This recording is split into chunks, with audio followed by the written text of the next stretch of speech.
Hello बच्चों, let's read the question. The order of first electron affinity for OS and SE is. In question, the key concept is electron affinity.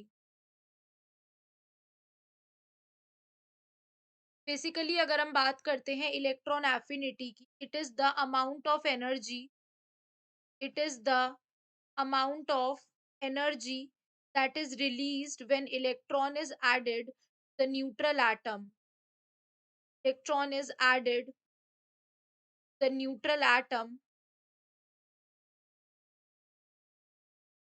form an anion. इसे हम क्या कहते हैं? Electron affinity कहते हैं.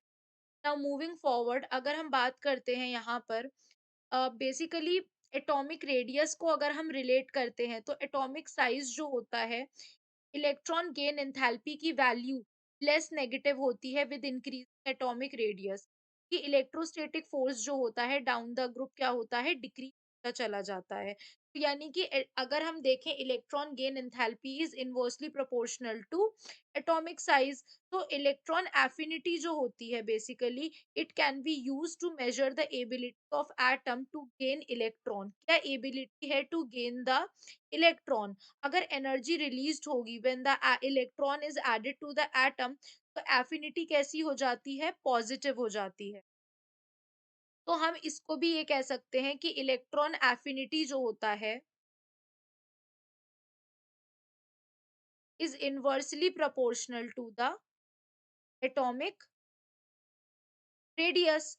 तो यानी कि अब हमें पता है एटॉमिक रेडियस की, अगर हम बात करते हैं एटॉमिक रेडियस की, तो एटॉमिक रेडियस सबसे ज्यादा किसका होगा? सेलेनियम का, फिर सल्फर का, फिर ऑक्सीजन का. ठीक है, तरह से हमारा होगा. लेकिन अब यहाँ पर क्या होगा? तो हम इससे ये डिड्यूस कर सकते हैं कि इलेक्ट्रॉन एफिनिटी जो होती है वो सबसे ज्यादा ऑक्सीजन की होगी, फिर हमारा आ गया सल्फर एंड उसके बाद सेलेनियम.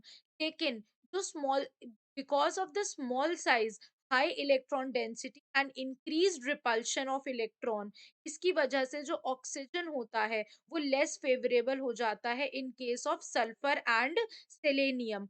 यानी फिर उस कंडीशन में इस एक्सेप्शन के साथ क्या बन जाता है? Sulphur, selenium and oxygen. यहाँ पर sulphur, selenium and oxygen, let us correct this. यहाँ पर हमारा सल्फर, सेलेनियम एंड ऑक्सीजन. तो वी कैन से दैट हमारा करेक्ट आंसर क्या हो जाएगा? Option number D.